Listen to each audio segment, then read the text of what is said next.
మీ ఘనమైన శ్రేష్టమైన మా హృదయపూర్వకమైన వందనాలు తండ్రి. గతించిన రాత్రి కాలం కూడా మీరు మీ చల్లని రెక్కలకి మరుగుపరుచుకొని ఆ నిద్రలో అంతా కూడా తండ్రి కేవలం నైనా మీ దయ ద్వారాను మీ కృప ద్వారాను తండ్రి మరలా తెల్లటి నిద్రను దయచి ఈ రీతిగానైనా ఈ ఉదయకాల సమయంలో మీతో మాట్లాడే మంచి అవకాశాన్ని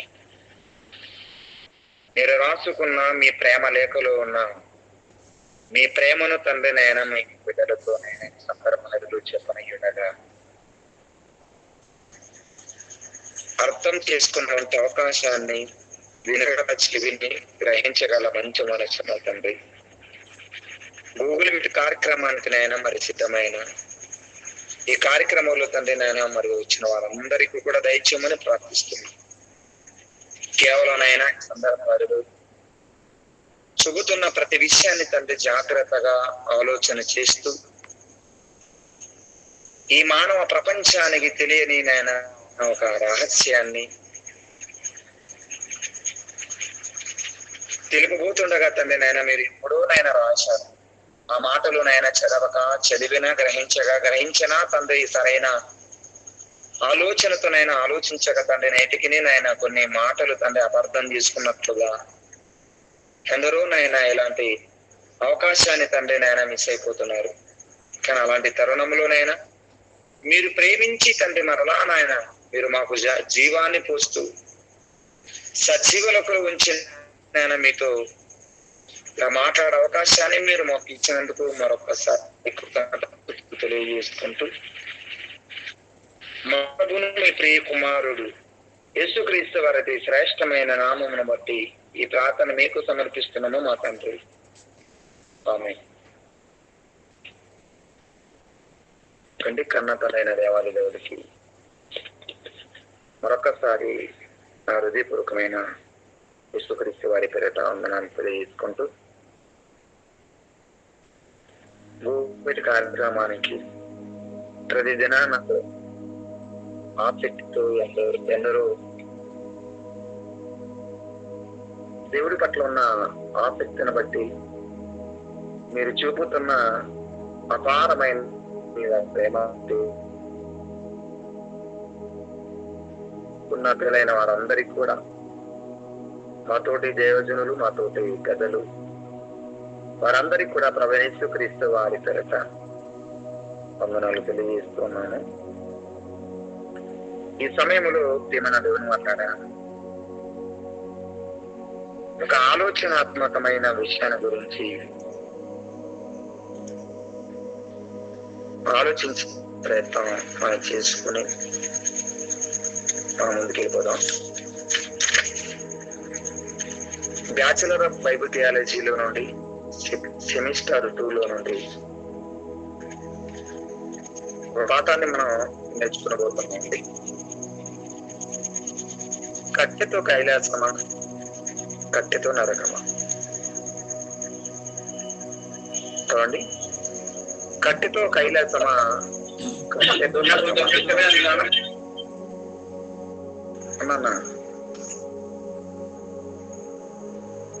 ఓకే ఆలోచించేద్దాం ప్రియులరా. కట్టెతో కైలాసమా, కట్టెతో నరకమా అన్న ఈ విషయాన్ని గురించి మనం మన బైబిల్లో రాయబడిన సందర్భాలను బట్టి కన్నతమైన దేవుడు ఏనాడు 66 పుస్తకాలుగా గల తన మనసులో ఉన్న తన మదిలో పుట్టిన ప్రతి మాటను కూడా ఈ 66 పుస్తకాల్లో మానవ సమాజానికి అవసరమైంది. ఆయన మాటలను గ్రంథములో లిఖించడం మనం గమనిస్తూ ఉన్నాం. అందులో ప్రియమైన దేవుని మాట్లాడ ఈ ప్రపంచంలో ఎన్ని గ్రంథాలైతే లిఖించబడుతున్నాయో, ఎన్ని గ్రంథాలైతే లిఖించబడ్డాయో, పుట్టగడుగుల్లాగా ఎంతో మంది ఎన్నో గ్రంథాలు రాశారు. ఎన్నో చారిత్రాత్మకమైన పుస్తకాలైన చరిత్ర కలిగిన పుస్తకాలైనా, మనుషులందరూ ఎన్ని గ్రంథాలైతే రాసుకున్నారో, ఏ గ్రంథంలో చెప్పలేని మాటలు, ఏ గ్రంథంలో ఎవరు రాయలేని మాటలు ఉన్నాయంటే అది కేవలము బైబిల్ గ్రంథములోనే ఉన్నాయన్నది ప్రాముఖ్యంగా బైబిల్ పై అవగాహన కలిగిన వారికి మాత్రమే తెలుస్తుంది. అందులో ప్రాముఖ్యంగా ఒక విషయం, ఎన్నో పుస్తకాలు ఉన్నాయి భూ ప్రపంచంలో, ఎన్నో గ్రంథాలు రచించిన ఈ పుస్తకాలలో ఒక శాస్త్రపరమైన ప్రపంచం కావచ్చు, శాస్త్రీయవేత్తలు కావచ్చు, ఎన్నో కనుగొంటున్నారు, ఎన్నో రచించారు. చివరికి ఈ శాస్త్రీయపరమైన శాస్త్రాలలో కూడా ఒక కప్ప జీవిత చరిత్రను కనుగొన్నారు, గాని ఒక ఈగ జీవిత చరిత్రను కనుగొనగలిగారు. గాని ఇలా రకరకాలైన పురుగుల గురించి, రకరకాలైన కప్పల గురించి, రకరకాలైన జీవరాశుల గురించి మాట్లాడుకోగలిగారు, చరిత్రలో చెప్పుకోగలిగారు. నేడు చదువుకుంటున్న పాఠ్య పుస్తకాలలో కూడా కప్ప జీవిత చరిత్ర అని, కూడా ఈగ జీవిత చరిత్ర, దోమ జీవిత చరిత్ర అని, ఇలా బొద్దింగ జీవిత చరిత్ర అని, వాటి యొక్క ఆలోచన, వాటి యొక్క నైపుణ్యత ఏంటి అని వాటి చరిత్రను రాయగలిగాడు. కానీ ఈ మానవ ప్రపంచానికి తెలియని ఒక రహస్యం ఏంటంటే, ఒక మనిషి బ్రతుకు గురించి గాని, ఒక మనిషి చావు తర్వాత ఏం జరుగుతుందనే గాని చెప్పిన గ్రంథం ఏదైనా ఉందంటే, ఎక్కడైనా రాయబడింది అంటే అది కేవలం ఒకే ఒక గ్రంథములోనే మాత్రమే రాయబడింది. అదే ఈరోజు మనం చదువుకుంటున్న ప్రపంచంలో అత్యధికంగా ఎక్కువగా అమ్మబోతున్న, ప్రపంచంలో అత్యధికంగా ప్రతి దినం చదవబడుతున్న ఏకైక గ్రంథమే ఈ బైబిల్. ఈ బైబిల్లోనే మాత్రమే ప్రియులారా ఒక మనిషి చావు తర్వాత ఏం జరుగుతుందో, ఒక మనిషి బ్రతికిన తర్వాత ఎలా, ఎక్కడికి బ్రతికి ఎలా వెళ్ళిపోతాడు, ఏమైపోతాడని చెప్పిన గ్రంథం ఏదైనా ఉందా అంటే అది కేవలం బైబిల్ మాత్రమని మానవ ప్రపంచము అందరూ కూడా ఒప్పుకొని తీరాలి. ఎందుకంటే ఒక మనిషి యొక్క పూర్తి ఎవిడెన్స్, మనిషి యొక్క పూర్తి డీటెయిల్, ఈ మనిషి ఏమైపోతాడు, ఎలా పుట్టాడు, ఎలా బ్రతుకుతాడు, అలా బ్రతికిన మనిషి తర్వాత ఏమైపోతాడు, చనిపోయిన తర్వాత మనిషి ఎక్కడికి వెళ్ళిపోతాడు అన్న ఇలాంటి రహస్యాలను చెప్పిన గ్రంథమే బైబిల్ అండి. అలాంటి భాగంలో నుండి మనం ఆలోచిస్తున్న పాఠం ఏంటంటే, ఈరోజు మనం ఈ పాఠం యొక్క ముఖ్య ఉద్దేశం ఏంటంటే, కట్టెతో కైలాసమా, కట్టెతో నరకమా. ఎన్వి బ్రహ్మం అనే ఒక వ్యక్తి ఏమన్నాడంటే,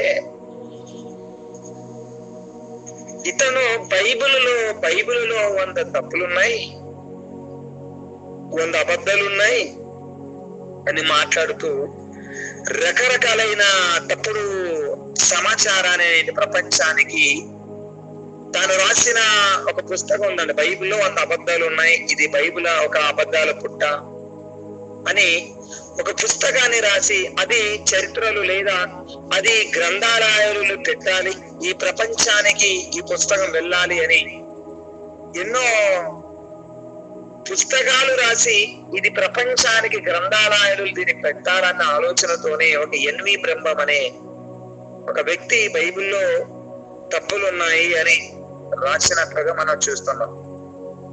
అందులో 100 ప్రశ్నలు లేదా 100 అబద్ధాలలో ఒకటే ఈ రోజు మనం మాట్లాడుకోబోతున్న అంశం అండి.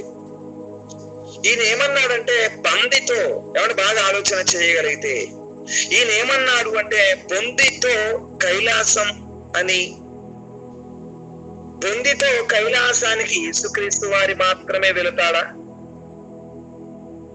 బొందితో కైలాసానికి యేసుక్రీస్తు వారు మాత్రమే వెళ్ళగలడా అని ఇలా ఆలోచనతో మాట్లాడడం జరిగింది. బొంది అన్న బాగా ఆలోచన చెయ్యండి. బొంది అన్న, కట్టె అన్న, దేహమన్నా, శరీరం అన్నా, ఇకపోతే అవండి ఈ మట్టి దేహమన్నా, ఇవన్నీ కూడా దేనికి వర్తిస్తాయంటే ఇవన్నీ పర్యాపదాలు లేదా ఒక అర్థవంతమైన శరీరానికి దేహానికి ఉన్న అర్థాలు ఇవి. అంతేగాని ఇది వేరే అని మనం ఆలోచించే అవసరం లేదు. బొంది అన్నా, కట్టె అన్నా, శరీరం అన్నా, దేహమన్నా, ఏమంటే ఇవన్నీ కూడా దేహానుకున్న లేదా శరీరానుకున్న పర్యాపదాలు, పేర్లు. ఈయన ఏమన్నాడు అంటే యేసుక్రీస్తు వారు ఒక్కరే మాత్రమేనా కైలాసానికి బొందితో వెళ్ళేది లేదా కట్టుతో వెళ్ళేది అని ఇలా రకరకాల ఆలోచనతో ఈయన మాట్లాడడం జరిగింది. కట్టె అనగానే ఏమండి మనకు తెలిసి ఏమంటే శరీరము అని మనం అనుకోవాలి. ఇకపోతే పరలోకాన్ని ఏమని పిలుస్తామంటే కైలాసం. కొందరు ఏమండి హైందవ సోదరులు అయితే కైలాసం అని అంటారు, ఆ తర్వాత స్వర్గం, ఆ తర్వాత పరలోకం. ఇవన్నీ మనం మాట్లాడుకోబోతున్న పరలోకానికి సంబంధించిన విషయాలు. ఇకపోతే ప్రియులరా, మరి మనిషి చనిపోయిన తర్వాత మనిషి ఏమండి కట్టె అనగాని శరీరముతో మనిషి మరి పరలోకానికి వెళ్ళగలడా? మనిషి చనిపోయిన తర్వాత మరి కట్టెతోనే నరకానికైనా స్వర్గానికైనా కైలాసకైనా వెళ్ళగలడా అని మనం ఆలోచన చేయగలిగితే ప్రియులరా, ఒక విషయాన్ని మనం అర్థం చేసుకోవాలి. ఏమంటే ఒక వ్యక్తి మాట్లాడుతున్నాడు, ఏమన్నాడంటే ఉదాహరణ ఒక దినకరన్ అనే ఒక వ్యక్తి ఏమైనా మాట్లాడంటే చాలా సార్లు నేను పరలోకానికి వెళ్ళి వచ్చాను అంటున్నాడు. ఇది ఎలాగుందంటే అంటే మానవ సమాజంలో బ్రతుకుతున్న ప్రతి క్రైస్తవ సహోదరులు ఆలోచించవలసిన విషయం జాగ్రత్తగా. ఈయన ఏం మాట్లాడగలిగాడంటే అంటే నేను చాలా సార్లు పరలోకానికి వెళ్ళి వచ్చాను, చాలా సార్లు కూడా నేను వెళ్ళి వచ్చాను అని మాట్లాడగలుగుతున్నాడు. అంటే ఎంత అమాయకంగా అంటే ప్రజలను ఎలా మబ్బు పెడుతున్నారో మనం బాగా ఆలోచించేయాలి. ఒక దినకర్ అనే వ్యక్తి నేను పరలోకానికి చాలా సార్లు అంటే అనేక సార్లు నేను పరలోకానికి వెళ్ళి వచ్చాను అంటున్నాడు. ఏమండి ఈ మాట బైబిల్ అర్థమైన వారికి, బైబిల్ చదువుకుంటున్న వారికి ఎలా అర్థమవుతుందంటే ఒక దినకర్ అనే వ్యక్తి ఒక పిచ్చోడుగా ఖచ్చితంగా మనం అనుకుంటాం. ఎందుకంటే ఎందుకు ఈ మాట నేను చెప్పగలుగుతున్నానంటే ఏమండి పరలోకం అనేది ఏదో ఆయన ఒక తండ్రి పుట్టిన ఊరు, ఆయన ఏదో ఒక చుట్టం ఊరు, ఆయన ఏదో ఒక భారీ ఊరు, ఆయనకున్న ఒక సొంత ఊరు కాదు. ఏమన్నా ఆయనకున్న ఈ లోకం లాంటి ప్రదేశాలు కాదు పరలోకం అంటే. పరలోకం అంటే ప్రేమన దేవుని ప్రేలరా ఒక బొంబాయి లాంటిదో, ఒక హైదరాబాద్ లాంటిదో, ఒక భూమి మీద బెంగళూరు లాంటిదో, ఒక ఏమండి కోల్కత్తా లాంటిదో, ఒక దుబాయ్ లాంటిదో కాదు. పరలోకం అంటే అందులో పవిత్రులు ఉండే లోకము, అందులో నీతిమంతులు ఉండే లోకమే తప్ప అక్కడికి వెళ్ళాలి అంటే కేవలం నీతిమంతులైన వారి మాత్రమే వెళ్ళాలి. అది కూడా ఎప్పుడు వెళతారో జాగ్రత్తగా మనం ఆలోచిద్దాం. ఈయన అన్నాడు, ఏమన్నాడు? ఇదిగో నేను పరలోకానికి నేను చాలా సార్లు వెళ్ళి వచ్చిన అన్నాడు కదండి. ఏమంటే బైబిల్ గ్రంథం దీనికి ఏమైనా సమాధానం చెప్తుంది? యోహాను సువార్త 3వ అధ్యాయము 15వ వచనములో మనం చూడగలిగితే, యోహాను సువార్త 3వ అధ్యాయము 13వ వచనములో మనం చూడగలిగితే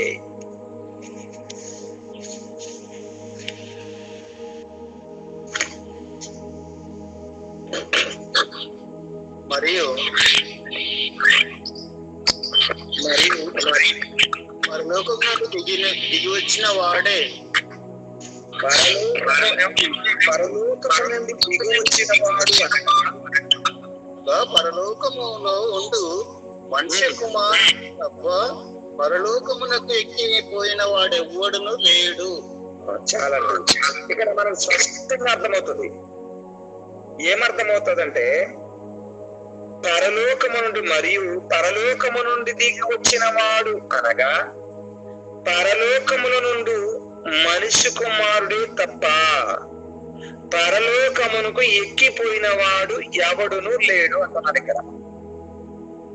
ఎక్కడికి? పరలోకానికి వెళ్ళాలి అంటే, లేదా స్వర్గానికి లేదా కైలాసానికి వెళ్ళాలి అంటే ఎవరు వెళ్ళగలరు? పరలోకము నుండి దిగి వచ్చిన వాడు అనగా పరలోకములో ఉండు. మరి పరలోకములో ఉండు అంటున్నాడు. పరలోకములు ఉండు అంటే ఎవరు? యేసుక్రీస్తు వారండి. పరలోకములో ఉన్న మనిషి కుమారుడే తప్ప పరలోకమునికి ఎక్కిపోయిన వాడు ఎవడునో లేడు అంటున్నాడు ఇక్కడ. మనం ఆలోచన చేయగలిగితే ప్రియులరా, మనిషి కుమారుడు అంటున్నాడు అంటే మనం బాగా ఆలోచన చేయగలిగితే, అంటే పరలోకానికి వెళ్ళిపోవాలి అంటే కేవలం ఏమంటే పరలోకములో ఉండు మనిషి కుమారుడు తప్ప అని మాట్లాడగలుగుతున్నాడు. ఒక్కసారి మనం ఆలోచన చేయగలిగితే, పరలోకానికి వెళ్ళాలంటే ఒక్క యేసుక్రీస్తు వారు ఇప్పటి వరకండి, యేసుక్రీస్తు వారు తప్ప పరలోకానికి వెళ్ళిన వారు ఎవరు కూడా లేరు.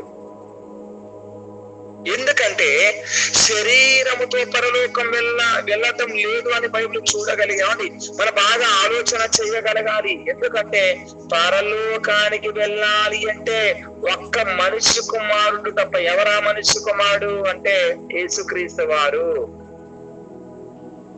ఆయన మధ్యవర్తి అని మనం చాలా సందర్భాలలో బైబిల్ చరిత్రలో మనం చదువుకుంటున్నప్పుడు ఎన్నో మాటలు మనకు కనిపిస్తాయి. ఆ మనిషి కుమారుడు ఎవరు అంటే యేసుక్రీస్తు వారు. ఆయన మాత్రమే పరలోకాన్ని ఇప్పటి వరకు అండి చనిపోయిన వారందరికంటే పరలోకానికి వెళ్ళిన వారు ఎవరైనా ఉన్నారంటే ఒక్క యేసుక్రీస్తు వారు మాత్రమే వెళ్ళాడండి. ఆయన తప్ప ఎవరు వెళ్ళలేరు. కానీ మరి దినకర అనే వ్యక్తి ఎలా మాట్లాడగలిగాడు? ఇవన్నీ ఎలాగున్నాయంటే ఇవన్నీ కూడా ఒక తప్పుడు సమాచారాలు, తప్పుడు మాటలు ఈ సమాజానికి అందిస్తున్నారు. కనుక బైబిల్లో ఉన్న అవగాహన మనకు అర్థం కావాలి. బైబిల్ పైన ఒక పట్టు కలిగి ఉండాలి మనం. యేసుక్రీస్తు వారి తప్ప ఇంకెవరు వెళ్ళలేదండి. ఎందుకంటే ఈ రోజు కొంతమంది ఏమనుకుంటున్నారు అంటే ఒక దినకారానం అంటే పరలోకాన్ని చాలా సార్లు వెళ్ళొచ్చారని కొంతమంది నమ్మిన వారు కూడా ఉన్నారని ఈ భూమి మీద. నమ్మిన వారు కూడా లేకపోలేదు. ఎందుకంటే ప్రియమైన దేవుని ప్రియులరా, దేవుని మాటలు మనకు అర్థం కావాలంటే సత్యం అనేది చాలా గొప్పదండి. ఒకసారి ప్రసంగి గ్రంథములు 7వ అధ్యాయము 24 వచనంలో ఏమన్నాడు చూద్దాం. ప్రసంగి గ్రంథము 7వ అధ్యాయము 24 వచనము. ప్రసంగి గ్రంథము 7వ అధ్యాయం 24. సత్యమైనది దూరముగాను బహులోతుగాను ఉన్నది, దాని పరిశీలన చేయగల వాడెవడు? చాలా చూడండి. సత్యమైనది ఎలాగుందట? సత్యమైనది ఎలాగుందంటే బహు దూరముగాను బహు లోతుగాను ఉన్నది, దాని పరిశీలన చేయగలవాడు ఎవడు అంటున్నాడు. చూడండి, సత్యం అనగానే మన అందరూ తెలుసు. యోహాను సువార్త 17వ అధ్యాయం 17 వచనంలో నీ వాక్యమే సత్యము అంటున్నాడు. అంటే సత్యం అనేది ఏంటి? ఇప్పుడు సత్యం అనగానే వాక్యము. ఈ వాక్యమైన ఈ సత్యమైన ఈ వాక్యము చాలా దూరముగాను చాలా లోతుగాను ఉన్నది అని మనకు అర్థమవుతుంది కదా. అయితే వాక్యమైన భయాన్ని మన బైబిల్ దగ్గరకు మనం ఆలోచన చేయగలిగితే వాక్యములో ఉన్న ఒక భావాన్ని మనం జాగ్రత్తగా ఆలోచన చేయగలగాలి. అంటే ఈ సత్యమైన మాటలు మనకు అర్థం కావాలి అంటే ప్రేమన దేవుని ప్రేరరా, అది చాలా దూరంగా ఉంది, చాలా లోతుగా ఉంది అంటున్నారు. అంటే ఈ కట్టెతో కైలాసమా కట్టెతో నరకమన్న ఈ యొక్క మాటలు మనకు అర్థం కావాలంటే ఇంటికి ఏంటి అర్థం? ఈ పరలోకానికి అంటే ఈ కట్టెతో నీ శరీరంతోనే వెళ్ళగలరా, శరీరంతో మాత్రమే వెళ్ళగలరా అన్న ఆలోచన మనం ఆలోచన చేయగలిగితే ప్రియులరా, ఈ మాటలు మనకు అర్థం కావాలంటే బైబిల్లో ఇమిడి ఉన్న కొన్ని మాటలు మనకు అర్థం కావాలి. చూడండి, మరి కట్టె అనగానే శరీరం అని అన్నాం కదా. ఒక మంచి మాట కూడా మనం చూద్దాం. విలాప వాక్యములు 4వ అధ్యాయము 8వ వచనాన్ని చూడగలిగితే, విలాప వాక్యములు 4వ అధ్యాయము 8వ వచనం చూద్దాం.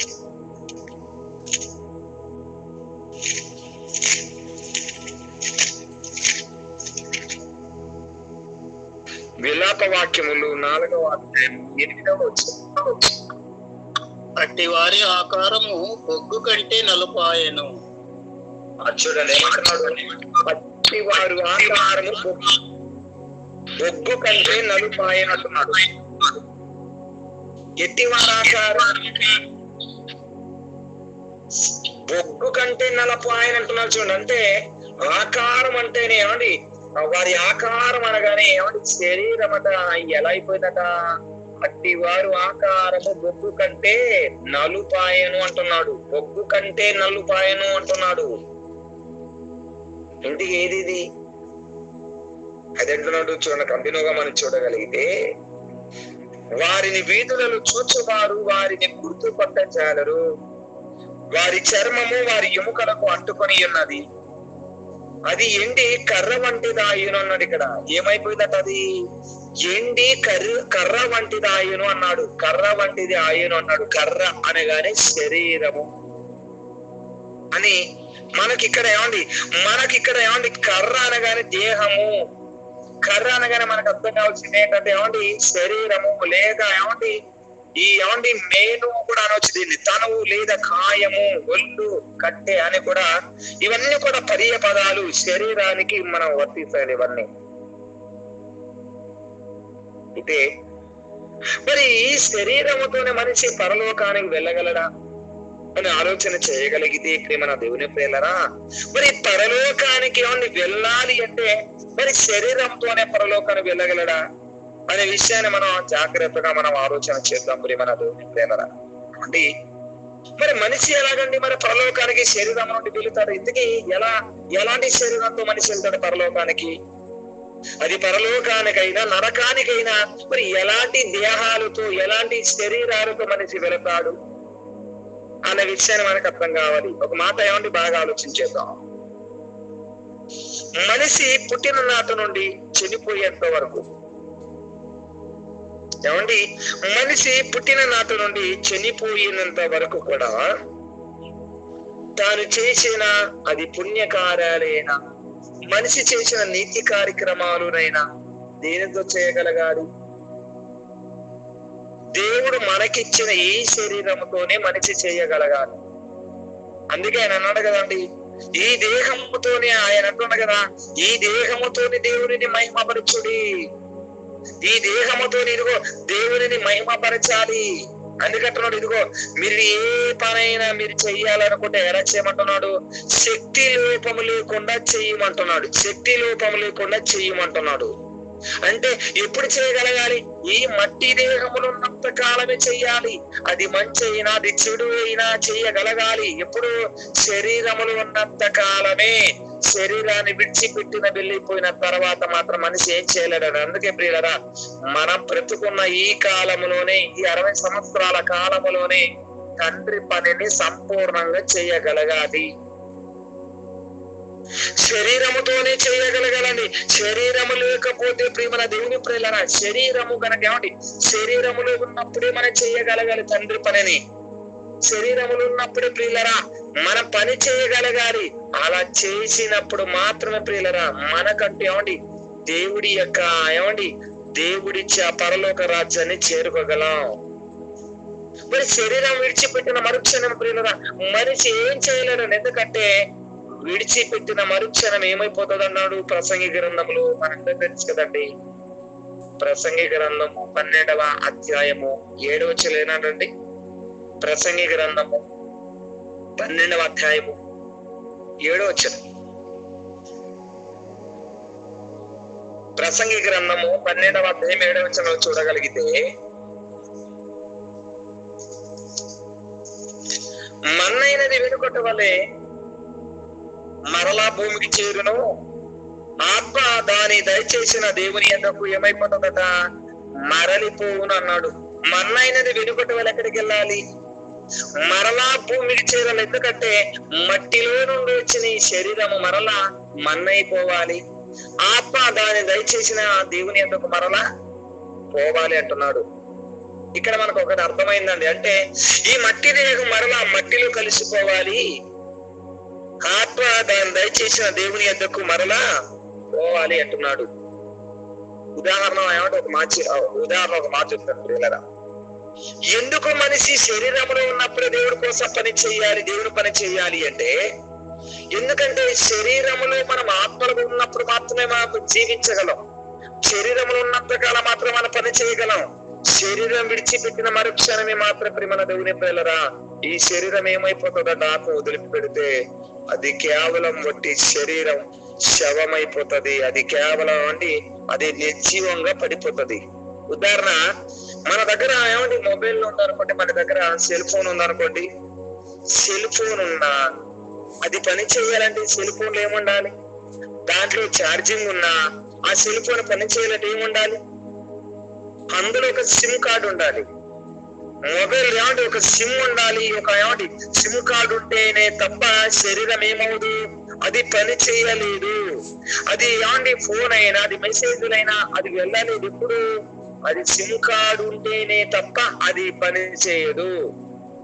ఇది అర్థమైతే ప్రియులరా, మనిషి కూడా బ్రతికి ఉన్నప్పుడు అంటే మట్టి దేహములు ఆత్మలుగా మనం నివసించినంత కాలం మాత్రమే ఏ పనైనా చేయగలం. అది తండ్రి పని చేయగలం. కనుక శరీరములు ఉన్నప్పుడు మాత్రమే మనం పని చేయగలం. కనుక ప్రేమన దేవుని ప్రియులరా, బ్రతికి ఉన్నప్పుడు మాత్రమే మనం పని చేయగలగాలి. అలా పని చేస్తేనే తప్ప పని చేయగలిగినప్పుడు మాత్రం ప్రియులరా మనం చేసిన ప్రతి కార్యక్రమాన్ని బట్టి దేవుడు ప్రతిఫలాన్ని మనకిస్తాడు. ఇకపోతే మనకు అర్థం కావాల్సిన ఒక విషయాల గురించి మనం ఆలోచన చేయగలిగితే ఒక మంచి మాట మనం ఆలోచన చేద్దాం. మత్తయి సువార్త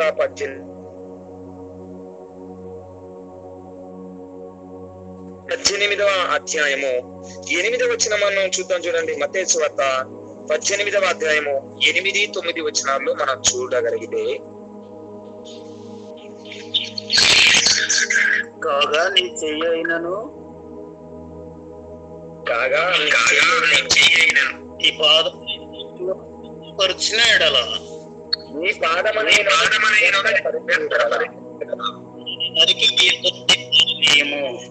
ఏమంటున్నాడండి?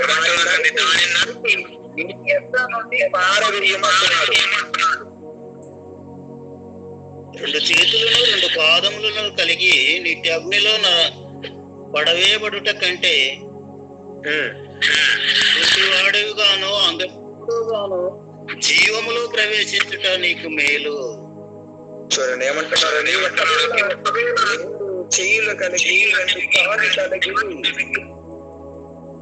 నిన్ను ఒకవేళ ఇవన్నీ ఉన్నా కూడా నీవు నిత్యాగ్నిలో పడుట కంటే కుంటివాడవుగాను అంగహీనుడుగాను జీవములో ప్రవేశించుట నీకు మేలు. 9వ వచనంలో నిన్ను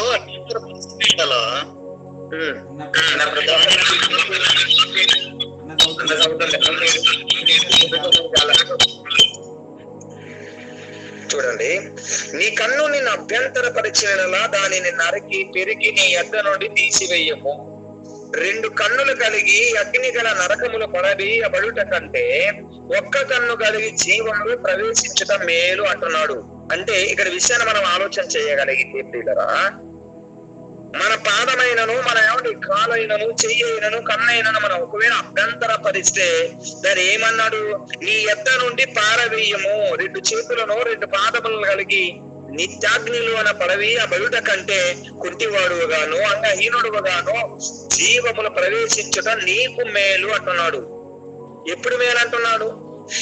మనం రెండు అవయవాలు సర్వ శరీరాలు అనగా మనకు అన్ని అవయవాలు కూడా మన నిత్య నరకములు పడవేయబడుట కంటే ఇక్కడ అంటున్నా యేసుక్రీస్తు వారు అంటున్న మాటలు మనం గమనించగలిగితే ప్రియులరా, మనం కుంటివాడుగాను అంగహీనుడు గాను మనం అలా ఉండి పరలోకానికి పోవుట మేలు అంటున్నాడు. అంగహీనుడుగాను అంటున్నాడు. అంటే అవయవాలు అంటించిన తర్వాత కూడా మన నరకానికి వెళ్ళిపోవుట కంటే ప్రియులరా, చోటిక ఈ మాటను మనం ఆలోచన చేయాలి. మనకు అన్ని అవయాలు ఉన్నా కూడా ఏమంటే నరకానికి వెళ్ళిపోవటం కంటే మరి ఏమండి కుంటివాడు గాని అంగహీనుడు గాని చెడిపోవటం మేలు అంటున్నాడు. కనుక ప్రియులరా, ఒక మనిషి చావు రావాలి అంటే చచ్చిన తర్వాత ఏమండి, ఒక మనిషి చనిపోయిన తర్వాత ఏమైపోతాడు? ఆత్మ ఏమండి ఆత్మ వెళ్ళిపోవాలి. ఈ శరీరము ఏమండి మట్టి దేహాన్ని మరల మట్టిలో పాతి పెట్టాలి. మనం బాగా ఆలోచించేద్దాం ఈ సందర్భాలలో. ఈ మట్టి దేహాన్ని మరలా మట్టిలో పాతి పెట్టాలి. అలా పాతి పెట్టాలి అంటే ఏమండి జాగ్రత్తగా మనం ఆలోచించగలిగితే ఈ మట్టి దేహాన్ని మరలా ఎక్కడ పాతి పెడతారండి? ఈ సమాధి చేసి పాతి పెట్టాలి. ఏమండి సమాధి చేసి పాతి పెడతాం. కానీ ఆత్మ ఎక్కడికి వెళ్ళాలి? దేవుని యొద్దకు మరలిపోవాలి. మరి దేవుని యొద్దకు ఏమండి చచ్చిన మరుక్షణమే ఏమండి మరి ఆత్మలుగా చనిపోయిన వారందరూ కూడా పరలోకానికి వెళతారా? చనిపోయిన వారందరూ ఇదిగో మరి పరలోకాన్ని వెళ్ళగలరా? వెళ్ళలేరండి. మనం బాగా ఆలోచన చేయగలిగితే పిల్లరా, చనిపోయిన వారందరూ కూడా వెళ్ళిపోయే లోకం ఒకటి ఉందండి. అది పాతాళ లోకములోనే ఏమండి, పాతాళం అనేది అది ఒక కేంద్ర స్థానం అనుకుంటే పాతాళములోనే అందులో 2 లోకాలు. ఒకటి యాతన పడుచున్న స్థలం, 2 పారడైసు. బాగా ఆలోచించేద్దాం. ఒకటండి పాతాళములోనే ఒక మనిషి చనిపోయిన తర్వాత ఏమండి, ఉదాహరణ మనందరికి తెలిసిన మాట, చాలా సార్లు మనం చదువుకుంటున్న మాట, లూకా సువార్తలో ధనవంతుడి గురించి మనకు రాబడుతుంది కదండి. అయితే అప్పుడు ధనవంతుడు చనిపోయి పాతి పెట్టబడినప్పుడు అతడు పాతాళములో బాధపడుచు అన్నాడు. చూడండి అక్కడ. అంటే ఒక మనిషి చనిపోయిన తర్వాత ఏమైపోతాడంటే ఏమండి పాతి పెట్టబడతాడు. పాతి పెట్టబడిన తర్వాత ఆత్మలుగా ఎక్కడికి వెళ్ళిపోతాడంటే ఏమండి ఆత్మ అనగానే ఏమండి యాతన పడుతున్న స్థలానికి వెళ్ళిపోవాలి. అది ఎక్కడుంది? అదే చెప్పానండి, పాతాళము అది అనేది ఒక కేంద్ర స్థానం అనుకుంటే, అది ఒక లోకం అనుకుంటే, అందులోనే ఏమండి ఒక యాతన పడుతున్న స్థలం ఉంది. రెండవదిగా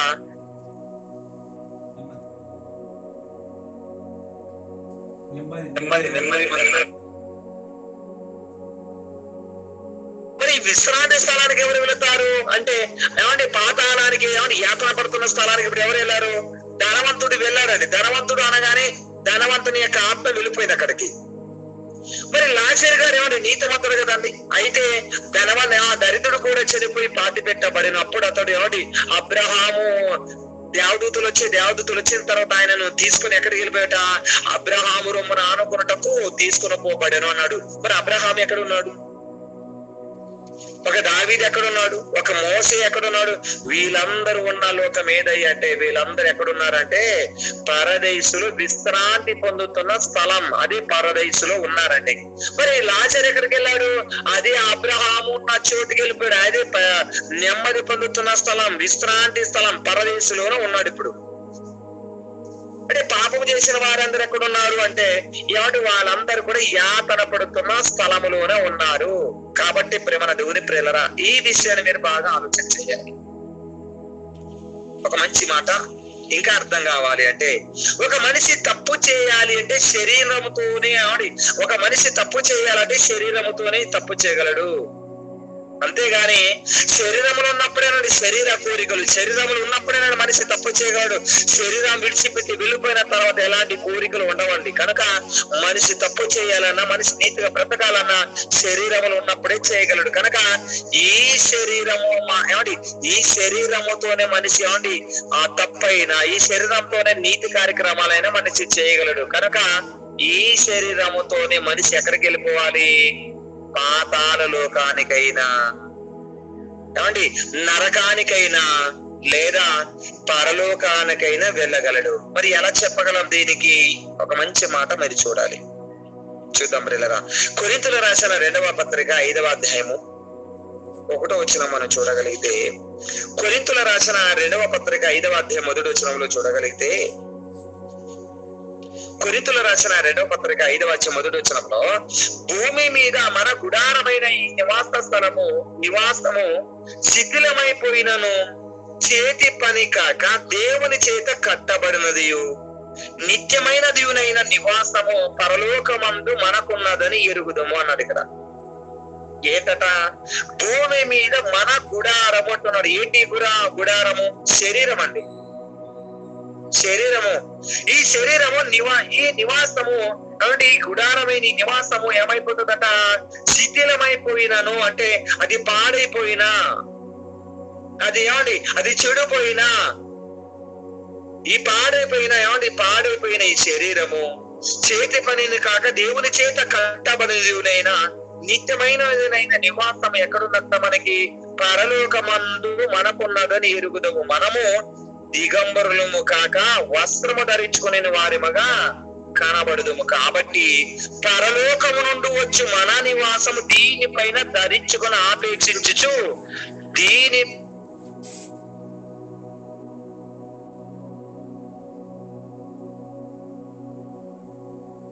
పౌలు గారు. ఈ పౌలు గారు మాట్లాడుతూ ప్రియులరా, మనిషిగా ఆత్మ భూమి మీద ఉండడానికి ఒక శరీరం అవసరం, ఒక గుడారం అవసరం, ఒక నివాసం అని అంటున్నాడు. అంటే భూమి మీద బ్రతకాలి అంటే ఒక నివాసం ఉండాలి. అంటే మనిషి బ్రతకడానికి లేదా మనిషి నివాసం చేయాలంటే ఏం కావాలి? చలికి తట్టుకోవడానికి, వర్షాన్ని తట్టుకోవడానికి, ఎండలు తట్టుకోవడానికి మనిషి ఏం కావాలి అంటే ఒక ఇల్లు ఎంత అవసరమో ప్రియులరా, ఒక ఇల్లు కావాలి. అలాగే ప్రియులరా, ఒక ఇల్లు కావాలి. మరి మనం ఉండడానికి, మన నివాసం చేయడానికి మనకి ఎలాగైతే ఇల్లు ఉంటాయో ఆత్మగా ఉండాలి అంటే, ఆత్మ కూడా ఉండాలి అంటే ఆత్మ కూడా ఏం కావాలి? ఇప్పుడు ఒక నివాస స్థలం కావాలి. ఏంటయ్యా నివాస స్థలం అంటే? మరి ఆత్మ ఉండాలి. మరి ఆత్మ నివాసం చేయాలంటే దాని కూడా ఒక గుడారం అవసరం. గుడారం అంటే ఒక నివాసం అవసరం. ఆ నివాసం ఏదయ్యా అంటే అది శరీరం అండి. అది పౌలు గారు మాట్లాడుతున్న మాట కదా. ఒక ఆత్మ ఒకటి ఇప్పుడు ఏం కావాలి? ఒక నివాస స్థలం అవసరం, ఒక గుడారం అవసరము. ఈ గుడారములోనే దీనిలోనే ఉండి, దీన్ని ధరించుకొని దీనిలోనే బ్రతకాలి, దీనిలోనే మూలుగుచున్న, దీనిలోనే కట్టబడుతున్నాం అన్నాడు చూడండి. నిత్యమైన నివాసం అంటే పరలోకముల నుండి వచ్చి మన ఆత్మగా ఈ శరీరములోనే నివాసం చేయాలి అంటున్నాడు. ప్రతి మనిషి కూడా చూడండి పిల్లరా, మనిషి బ్రతుకుతున్నాడంటే కారణం ఆత్మలుగా మట్టి దేహములోనే నివాసం చేయగలుగుతున్నాడు. ఎప్పుడైతే ఆత్మ వెళ్ళిపోయిందో ఈ శరీరం ఏమైపోతుంది? నిష్ప్రయోజనం అన్నాడు. శరీరం కేవలము నిష్ప్రయోజనం అంటున్నాడు. బాగా ఆలోచించాలి పౌలు గారు మాట్లాడిన విషయాన్ని.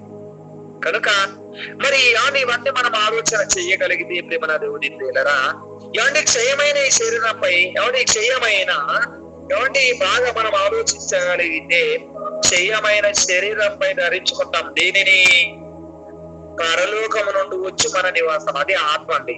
ఈ ఆత్మ ఎక్కడికి ఉంటదంటే మట్టి దేహాన్ని ధరించుకుంటదండి. మట్టి దేహాన్ని ధరించుకున్న యొక్క ఆత్మ ఒకరోజు ఏమైపోతుందంటే చావు పేరుతో ఈ లోకాన్ని విడిచిపెట్టి వెళ్ళిపోవాలి. ఒక మాట మనం ఆలోచన చేయాలి ఈ సందర్భంలో ప్రియులరా. అంటే ఇవన్నీ కూడా చావు పేరుతో ఆత్మగా ఈ లోకాన్ని విడిచిపెట్టి వెళ్ళిపోవాలి. ఎక్కడికి వెళ్ళిపోవాలి? పరదేశికి వెళ్ళిపోవాలి. మరి శరీరం ఎక్కడికి వెళ్ళిపోవాలి? యాత్ర పడుచున్న స్థలానికి వెళ్ళిపోవాలి. అంటే ఇక్కడ బాగా ఆలోచన చేయలేదు మరి పరలోకానికి మరి పరలోకానికి కట్టుతో మనిషి వెళ్ళగలడా?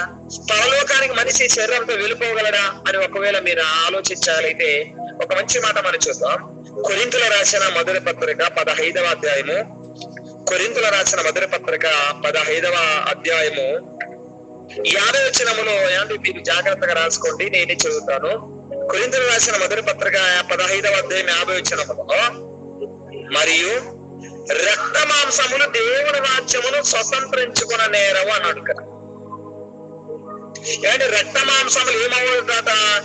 దేవుని రాజ్యమును స్వతంత్రించుకున్నావు అన్నాడు. మరి పౌలు గారు ఏంటంటే మరి ఈ గుడారము ఏమైపోతుందట? ఈ గుడారం ఒక రోజు నాశనం అయిపోతుంది, ఈ గుడారం ఒక రోజు ఇదిగో శిథిలమైపోతుంది, నాశనం అయిపోతుంది అని అంటున్నాడు ఈ దేహము. మరి అది పరలోకానికి వెళ్ళిపోతుంది అంటున్నాడు కదండి. మరి ఇక్కడ ఏమంటున్నాడు? రక్త మాంసములు దేవుని రాజ్యమును స్వతంత్రించుకున్న నేరవు అంటున్నాడు అదే పౌలు గారే. అంటే మనిషి చనిపోయిన తర్వాత ఆత్మలుగా బాగా మీరు ఆలోచన చేయాలి. ఆత్మలుగా మనిషి చనిపోయిన తర్వాత ఆత్మలుగా మనిషి ఆత్మలుగా మనిషి పరలోకానికి వెళ్ళాలి. ఇప్పుడు మరి పరలోకానికి వెళ్ళాలని ఏముండాలి? ఇప్పుడు శరీరం ఉండాలి. మరి అది ఏ శరీరం? మనం చూస్తున్న, మనం నివాసిస్తున్న ఈ శరీరం లాంటిది కాదు. మనకున్న ఈ శరీరం లాంటిది ఆ శరీరం కాదు. మన దేవుని పిల్లలు బాగా మీరు ఆలోచన చేయాలి. మనం ఏమంటే నివాసం చేస్తున్నాం ఇప్పుడు ఆ ప్రజెంట్ గా 60 సంవత్సరాల జీవిత కాలం ఏ శరీరం అయితే మనం ధరించుకుంటున్నామో ఆ శరీరం మాత్రం కాదు. కనుక ప్రేమైన దేవుని ప్రియులరా, రక్త మాంసములు దేవుని రాజ్యమును స్వతంత్రించుకున్న నేరవు అన్నారు కదా పౌలు గారు. మరి ఒక మనిషి మరి ఎలా వెళ్ళగడు పరలోకానికి? కట్టెతో ఎలా వెళ్ళగడు? శరీరంతో దేహంతో మేలుతో ఎలా వెళ్ళగలడు అంటే అది ఎలాంటి దేహం అంటే ప్రియులరా, అది అక్షయ శరీరము అన్నాడు దాన్ని, లేదా మహిమ గల శరీరము అని అన్నాడు దాన్ని. మహిమ గల అక్షయమైన శరీరంతో మాత్రమే మనిషి ఏమండి అక్షయ శరీరాన్ని మాత్రమే ఏమండి అక్షయ శరీరంతో మాత్రం వెళ్ళగలడు. ఒక మంచి మాట ఏమండి మనందరూ తెలిసిన ఒక మంచి మాట మనం చూద్దాం. లూకా సువార్త 4:39 ఆయన ఏంటున్నాడు ఏమంటే యేసుక్రీస్తు మాట్లాడుతున్న మాట మీరు చూడగలిగితే, ఆయన చెడిపోయి మరలా తిరిగి లేచిన తర్వాత ఆయన మాట్లాడుతున్న విషయాన్ని చూస్తే లూకా సువార్త 24:39 నేనే ఆయన ననుటకు నా చేతులను చూడుము, నా పాదములను చూడుడి, నాకున్నట్టుగా మీరు చూచుచున్న ఎముకలను మాంసమును పూతములకు ఉండవని చెప్పాడట. యేసుక్రీస్తు ఏమన్నారంటే, ఇదిగో నేనే, ఒకవేళ మీకు డౌట్ ఉంటే ఇదిగో నా చేతులు మీరు చూడండి, నా పాదాలను మీరు చూడండి, నాకున్నట్టుగా మీరు చూచుచున్న మీ శరీరములకు లేదా మీరు చూచుచున్న మీరు చూచుచున్న ఎముకలను మాంసమును ఎవరికి ఉండవట? భూతములకు ఉండవని చెప్పాడు. అంటే మరణించి తిరిగి లేచిన తర్వాత యేసుక్రీస్తు వారు మాట్లాడుతున్న మాటలు ఇవి. యేసును చూసిన వారు దిగులు పడి భయకాంతులైపోయి అయ్యో భూతం భూతం దయ్యం దయ్యం దయ్యం అని అనుకున్నారంటే చాలా మంది. కానీ యేసుప్రభువారు ఏమంటున్నారంటే, మీరు కలవరపడకండి, మీరు భయపడకండి, ఇదిగో మీకు ఎలాంటి భయం మీకు సందేహం మీకు ఉండకూడదు. ఎందుకంటే నా చేతులను నా పాదములను తాకు చూడమన్నాడు కదండి. అవునండి, నా చేతులు నా పాదాలు మీరు ముట్టు చూడండి అని అనగానే మీరు ఇదిగో ఆశ్చర్యపడకండి భయపడకండి అన్నాడు. ప్రియమైన దేవుని ప్రియులారా, మనం జాగ్రత్తగా ఆలోచన చేయగలిగితే ఏమండి 51 మనకు ఒక వచనం కనబడుతుందండి. లూకా సువార్త 24 51 ఏమండి ఒక మంచి మాట మనకు కనిపిస్తుంది. 51 ఏమన్నాడు ఒకసారి చూద్దాం. 51 వారిని ఆశీర్వదించుండగా ఆయన వారిలో నుండి ప్రత్యేకింపబడి పరలోకమునుగా ఆరోహణుడు ఆయన అన్నాడండి. ఎక్కడికి వెళ్ళిపోయాడట? పరలోకానికి వెళ్ళిపోయాడట. అలా ఆయన తిరిగి లేచిన తర్వాత వాళ్ళకి కనబడిన తర్వాత అవన్నీ విషయాలు ఆయన యేసుప్రభువు చెప్పాడు. ఇదిగో నేనని చెప్పిన తర్వాత అలా వాళ్ళు మాట్లాడుకుని వచ్చుండగా ఆయన ఎక్కడికి వెళ్ళాడట? పరలోకానికి వెళ్ళిపోయాడట. ఆరోహణమైడట, పరలోకానికి వెళ్ళిపోయాడు. మరి ఎలా వెళ్ళిపోయాడు ఆయన? మరి ఎలాంటి శరీరంతో ఆయన వెళ్ళిపోయాడు? మరి యేసుక్రీస్తు పరలోకానికి వెళ్ళాడా? కట్టెతోనే వెళ్ళాడా అని అనుకుంటే వెళ్ళాడండి. ఎలాంటి శరీరంతో ఆయన వెళ్ళిపోయాడంటే అండి, ఎలాంటి దేహముతో ఆయన వెళ్ళిపోయాడు అని మనం ఆలోచించగలిగితే ప్రేమన దేవుని ప్రియులరా, శరీరంతోనే వెళ్ళాడు. కానీ అది ఏ శరీరం తెలుసా? మహిమ గల శరీరం అండి. అది ఏ శరీరం తెలుసా? అక్షయ శరీరం అండి. కనుక ప్రియమైన దేవుని వారలారా, అంటే యేసుక్రీస్తు వారు పరలోకానికి వెళ్ళాడు.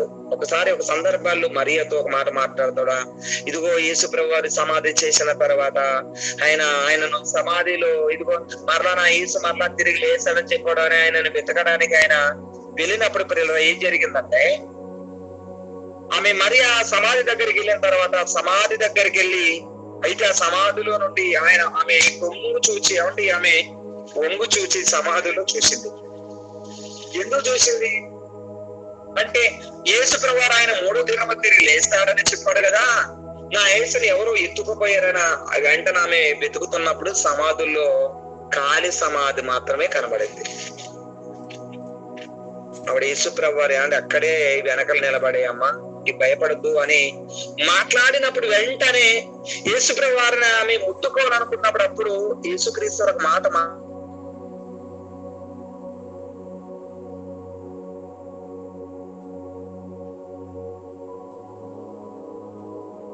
నన్ను ముట్టుకోవద్దు అన్నాడు. ఎందుకన్నాడు ఈ మాట అంటే, ఇదిగో నేను ఇంకా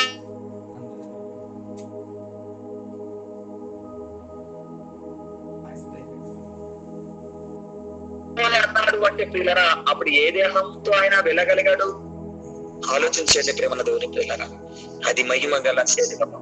అది ఎలాంటి శరీరం అంటే అక్షయమైన శరీరము అని అక్షయమైన శరీరమును అంటూ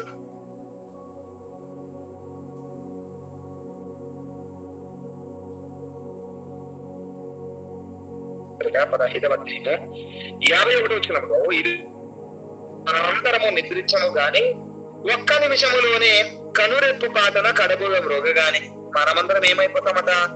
మార్పు పొందుదుము అన్నాడు. ఏమైపోతాడట? కడుబూర మ్రోగగానే మనమందరము రెప్పపాటన మార్పు పొందుతామన్నాడు. ఇప్పుడు క్రీస్తు రెండవ రాకడలో. ఏమండి ఆ రెండవ రాకడలో ఏమండి కడబూర మ్రోగగానే మనమందరం నిద్రించము గాని ఒక నిమిషములోనే ఆ కనురెప్ప పాటన కడగూడం రోగుతాది. మనమందరం ఒకడు ఏమైపోతాం? మార్పు పొందుతాం. అంటే మారుతామటండి, శరీరాలు మారిపోతాయి. ఆ రోజు ఏ రోజు అయ్యంటే ఏమండి ప్రతి మనిషి కూడా పిల్లలు పుట్టిన వారందరూ కూడా ఏమండి చావాలి, చచ్చిన వారందరూ కూడా చచ్చిన వారందరూ కూడా పాతాళ లోకానికి వెళ్ళాలి. ఆ పాతాళ లోకంలోని నీతిమంతులైన వారందరూ కూడా విశ్రాంతి పొందుతున్న పరదేశికి వెళ్ళిపోవాలి. పాపలైతే యాతన పడుతున్న స్థలానికి వెళ్ళిపోవాలి. మరి అలా ఏమంటారు? వెళ్ళిన వారందరికీ పౌరు గారు అంటున్నమాట ఏమండి ఒక నిమిషంలోనే కడబూరం రోగగానే ఏమంటే కనురుతో పాటన మనమందరం కూడా మార్పు పొందుదామన్నాడు. ఎలా మార్పు? క్రీస్తు రెండవ రాకలో జరుగుతున్న విషయాలు శిక్షణ గురించి చెప్తున్నాడు కదా. క్రీస్తు రెండవ రాకడలో ఏమంటే భూమి మీదకి వచ్చే ఒక రోజు ఉందట. ఆ రోజు ఏమండి భూమి మీద కావండి క్రీస్తు రెండవ రాకడలో ఇదిగో సమాధి చేయబడిన వారందరూ కూడా ఏమండి ఈ సమాధి చేయబడిన వారందరూ కూడా ఒక రోజు లేస్తారట. ఎలా లేస్తారు వాళ్ళు?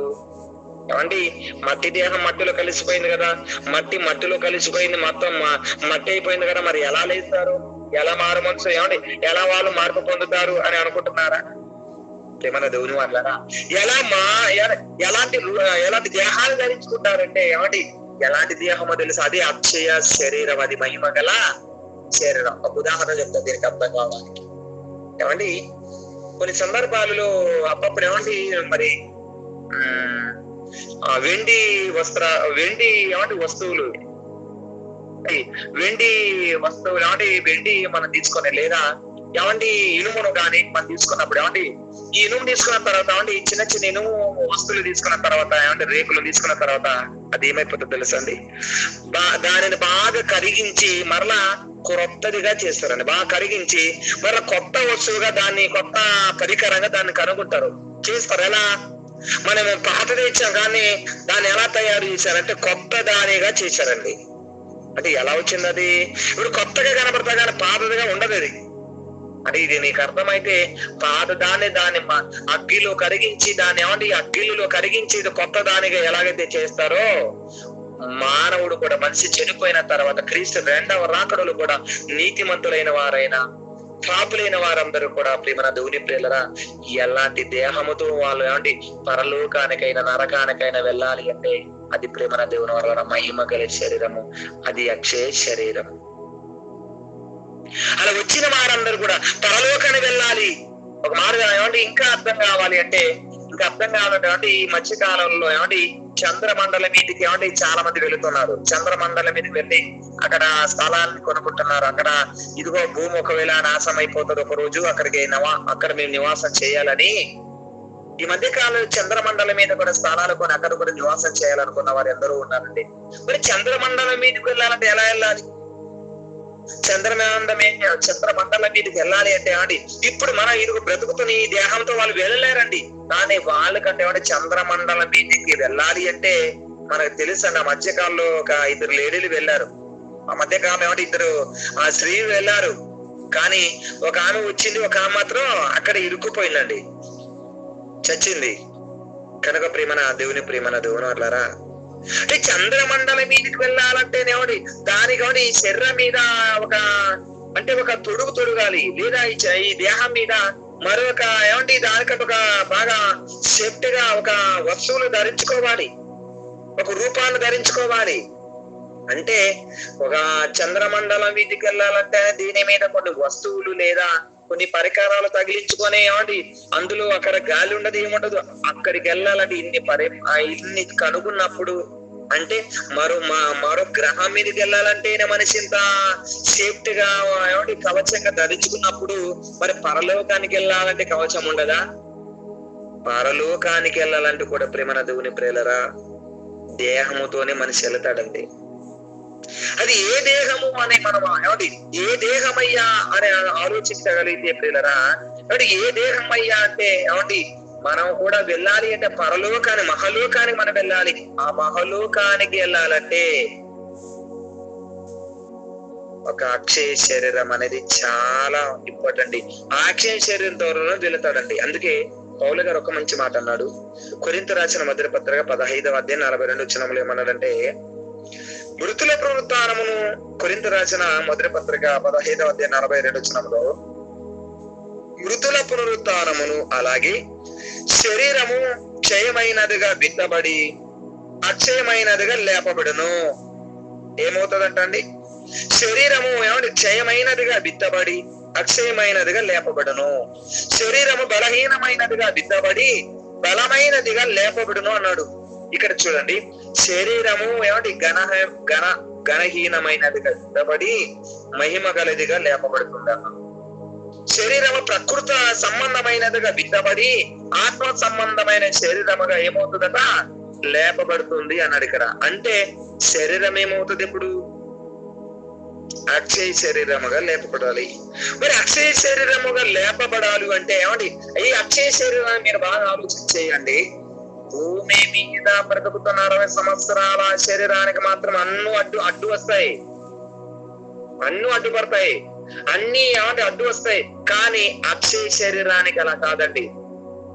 అది మహిమ గల శరీరానికి అలా కాదండి. ఏమి అడ్డం కాదు, ఏమి అడ్డు రావు, ఏ గోడలు అడ్డు రావు. బ్రతుకున్నప్పుడే గోడలు అడ్డుంటాయి, కానీ చచ్చిన తర్వాత పరలోకానికి వెళ్ళాలంటే ఏది కూడా అడ్డు రాదని నీతిమంతులైన వారు ఆత్మలుగా.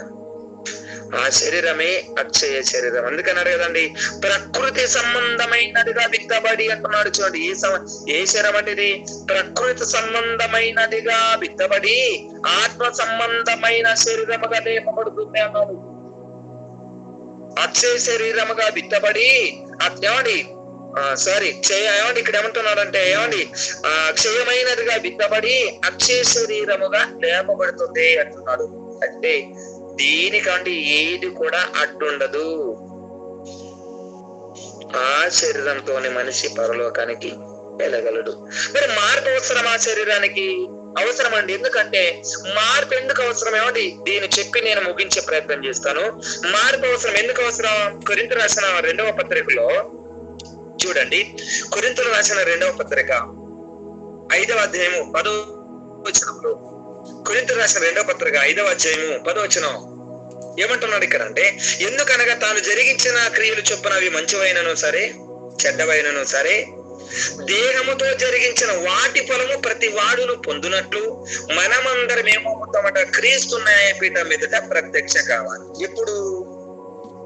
ఇప్పుడు మనిషి చనిపోయిన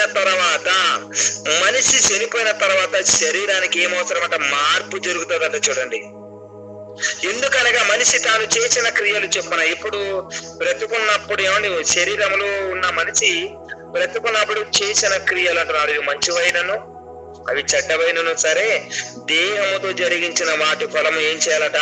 ప్రతి వాడు పొందున్నట్లు మనమందరం కూడా ఎక్కడ ప్రత్యక్షం కావాలి?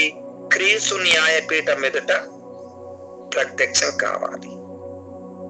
అంటే మనిషి ఏమండి ఒక రోజు క్రీస్తు న్యాయపీఠం మీదట ప్రత్యక్షం అవ్వాల్సిన ఒక రోజు ఉందట. అదే క్రీస్తు 2వ రాకడలో. ఆ రోజు ఏమండి అది మనిషి చేసిన దేహముతో జరిగించిన ఏ కార్యక్రమాలైనా, అది నీతి కార్యక్రమాలైనా పాప కార్యక్రమాలైనా దేహంతోనే జరిగించావు కదా. ఈ దేహంతో జరిగించిన కార్యక్రమాలకు మరలా ఏమండి వీటన్నిటికి కూడా ఏం కావాలి? వారి క్రియలను బట్టి ఇప్పుడు ప్రతిఫలం పొందాలంటే మనిషి అప్పుడు ఏ దేహంతో రావాలి? అది అక్షయ శరీరం. అది అక్షయ శరీరంతోనే మనిషి నరకానికి వెళ్ళాలి, అక్షయ దేహంతోనే పరలోకానికి వెళ్ళాలి, కైలాసానికి. అప్పుడే కదా. ఎందుకు మరి శరీరం ఎందుకు అవసరం కదా?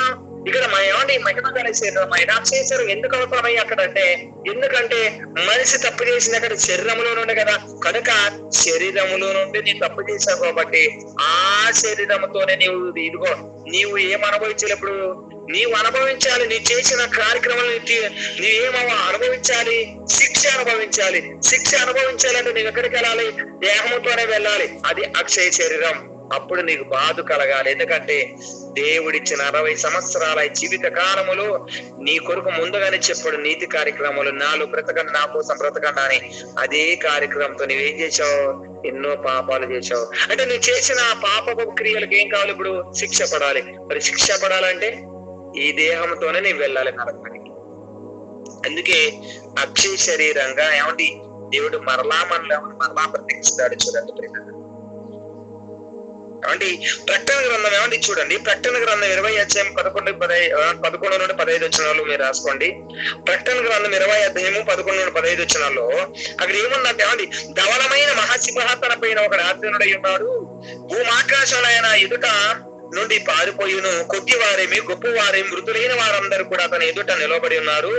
అప్పుడు గ్రంథములు విప్పబడును, జీవ గ్రంథమును వేరొక గ్రంథమును విప్పబడును అన్నాడు. ఇక్కడ ఏమండి ఏమి ఇవ్వబడతాయట, గొప్పవారేమి కొద్దివారేమి మృతులైన వారందరూ కూడా ఏమవ్వాలట, నిలబడాలి. ఎక్కడ, క్రీస్తు న్యాయపీఠం ఎదుట నిలబడాలి. అప్పుడు మరి ఆ న్యాయంలో మనం అందరూ కూడా నిలబడినప్పుడు, ఆ న్యాయ తీర్పులు మనం అందరూ కూడా నిలబడినప్పుడు అప్పుడు గ్రంథములు ఇవ్వబడిను, ఆ గ్రంథముందు వేరొక గ్రంథములు ఇవ్వబడిన అన్నట్టు.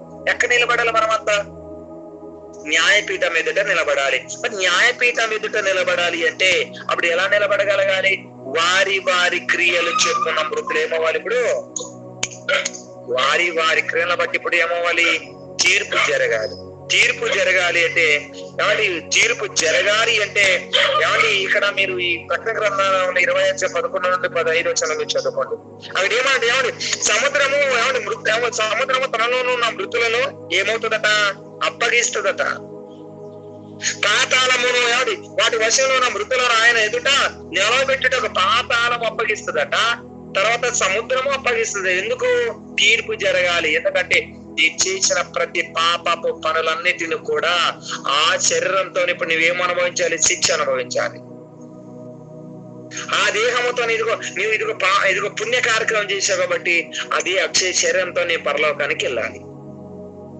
ఎందుకంటున్నాడు ఏమండి, హెచ్కేల్ గ్రంథంలో హెచ్కేల్ గారితో చెప్తారు కదండి ఆయన, హెచ్కేల్ గ్రంథం 37 అధ్యాయంలో 1వ వచనంలో, ఎండిపోయిన ఎముకలారా మీరు బ్రతుకున్నట్లు నేను మీలోనికి ఏం పంపుతాడట, జీవాత్మను రప్పించుచున్నాను అంటున్నాడు. చూడండి ఏం పంపుతాడట అండి, జీవాత్మను పంపుతాను. ఎండిపోయిన ఎముకలారా అంటే ఎముకలతో చెప్తున్నాడు, ఎముకలతో చెప్తున్నాడు. ఎందుకు తెలుసా, మరలా మీలోనికి జీవాత్మను మరలా రప్పించుచున్నాను అంటే ఇప్పుడు ఏమవుతుంది అన్నమాట, మరలా ఈ యొక్క శరీరముతోనే మరలా ఏమండి అక్షయ శరీరముగా ఏమండి మరలా ప్రకృతి సంబంధమైనదిగా దిద్దబడి ఏమండి ఆత్మ సంబంధమైనది లేదా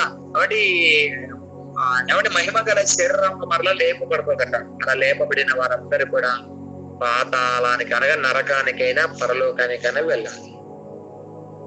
యోహాను సువార్త 5వ అధ్యాయము 28 నుండి 30 వచనములు ఏమంటే ఇక్కడ ఏమన్నా చూడండి, యేసుప్రభువారు యోహాను సువార్త 5వ అధ్యాయము 28 నుండి 30 వచనాలు, దీనికి ఆశ్చర్యపడకుడు, ఒక కాలం వచ్చిచున్నది, ఆ కాలమున్న సమాధులనున్న వారందరూ కూడా ఎవరట, సమాధులనున్న వారందరూ ఆయన శబ్దముని విని మేలు చేసిన వారు ఎక్కడికి వెళ్తారట, జీవ పునరుత్థానం అనుకును, కీడు చేసిన వారు తీర్పు పునరుత్థానముకును బయటకు వచ్చేద్దరు అన్నాడు. ఎక్కడ, ఒక కాలం వస్తుంది అన్నాడు. ఏంటి ఆ కాలం, ఏంటయ్యా కాలం అంటే, ఒక కాలం వచ్చుచున్నది, ఆ కాలమున సమాధులు ఉన్న వారందరూ కూడా ఆయన శబ్దమును వింటారు.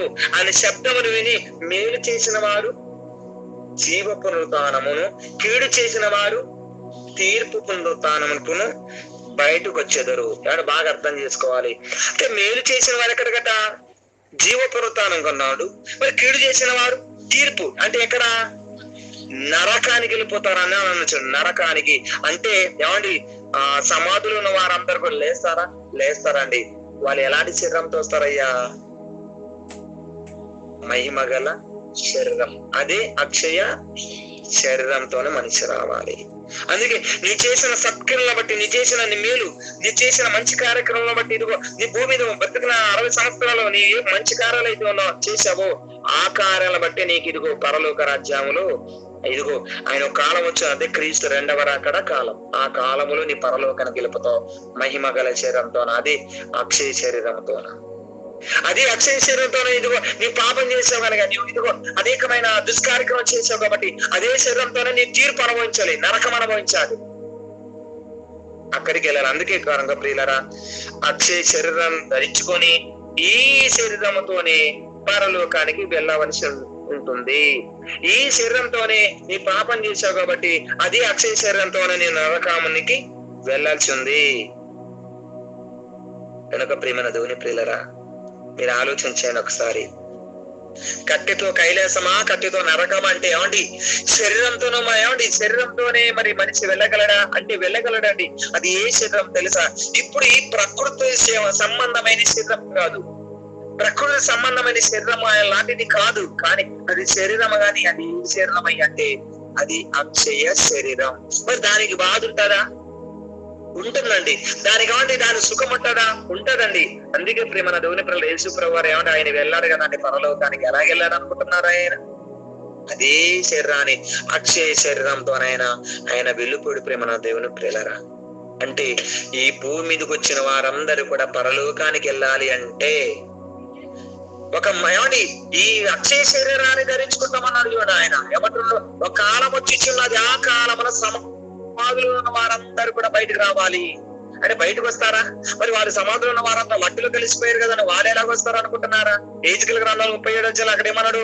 ఆ ఎండిపోయిన ఎముకలారా, మీలోని మరణ జీవాత్మను ఎదుగు జీవాయన పంపుతారు, మరలా బ్రతుకుతారు మీరు అంటున్నాడు. అంటే ఇవన్నీ కూడా సాధ్యం అంటే సాధ్యం. ఎందుకంటే పరలోకములో ఉన్న తండ్రికి సమస్తము సాధ్యమే.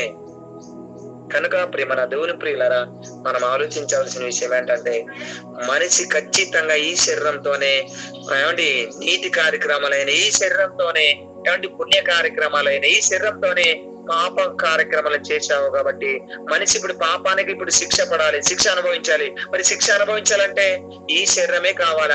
అందుకే ఈ శరీరాన్ని అక్షయ శరీరంగా మరలా లేపబడుతుంది క్రీస్తు 2వ రాకడ తర్వాత. ఏమంటే పాతాళానికి పాపం చేసిన వారు వారి వారి క్రియలను బట్టి దేవుడు ఏమిస్తాడు? తీర్పిస్తాడు. వారి వారి క్రియలను బట్టి ఇదిగో పాపం చేసిన వారు నరకానికి వెళ్ళిపోతారు. నరకానికి ఇదిగో అక్షయ శరీరంతోనే వెళ్ళిపోవాలా. అక్కడ బాధ ఉంటదంటే బాధ ఉంటదండి. అలాగే ఆ అక్షయ శరీరంతోనే పరలోకానికి వెళ్ళాలి. మరి అక్కడ సుఖం ఉంటదంటే ఉంటదండి. కనుక ఇవన్నీ కూడా ఆలోచించిన మనం కూడా ప్రియులరా, కేవలం మనకిచ్చిన 60 సంవత్సరాల జీవిత కాలంలోనే కొంతకాలం దేవుడు మనకిచ్చాడు. ఈ కాలంలోనే, ఈ జీవిత కాలం, ఇది బ్రతుకాలం, ఈ బ్రతుకాలంలో ప్రియులరా ఆ తండ్రి పనిని మనం చేయాలి. రాత్రనగా పగలనగా కష్టపడాలి, సువార్త పనులు చేయాలి, ఎన్నో నీతి కార్యక్రమాలు చేయాలి, సభలు పెట్టించాలి, ఇలా వాక్యాలు చెప్పించాలి, మన కుటుంబం అంతా కలిసి దేవునితో మాట్లాడాలి, దేవుని దగ్గర అంటే దేవుని సహవాసం చేయాలి. అలా చేసినప్పుడే ప్రియులరా, అలా చేయడమే కాదు సత్క్రియలు చేయాలి, అనేక కార్యక్రమాలు నీతి కార్యక్రమాలు చేయాలి ప్రేమ వాళ్ళరా. అలా చేస్తేనే తప్ప పరలోకానికి వెళ్ళగలం. లేకపోతే ప్రియులరా నిత్య నరకానికి వెళ్ళిపోతాం, అక్కడ యాత్ర పడతాం. అందుకే అయ్యో నేను ఈ అగ్ని ఇదిగో నేను ఇక్కడ నేను యాత్ర పడుచున్నాను అని కేకలు వేస్తున్నాడు ధనవంతుడు. ఎలా వేస్తున్నాడు ధనవంతుడు? ఆ శరీరంతోనే వెళ్ళాడండి. ఇదిగో మహిమాగల శరీరం అక్షయ శరీరంతో వెళ్ళిపోయి ఆయన అక్కడే బాధపడుతున్నాడు. ఆయన అయ్యో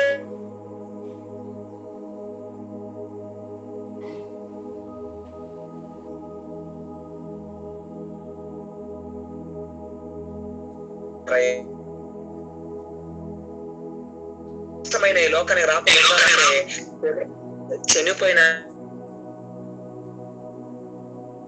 అని అబ్రహాం అన్నప్పుడు అబ్రహాం అన్నాడు. అయితే అక్కడ మోషే ఉన్నాడు, ప్రవక్తలు ఉన్నారు, 10 మాటలు వింటే చాలా అన్నట్టుంది.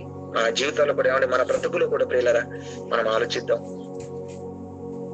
ఇలా బైబిల్ ప్రతి విషయాన్ని మనం ఆలోచన చేయగలిగితే, ప్రతి దినాన్ని మనం ఆలోచన ధ్యానం చేయగలిగితే ప్రియులరా ఇలాంటి ఎన్నో విషయాలు మనకు కనబడతాం.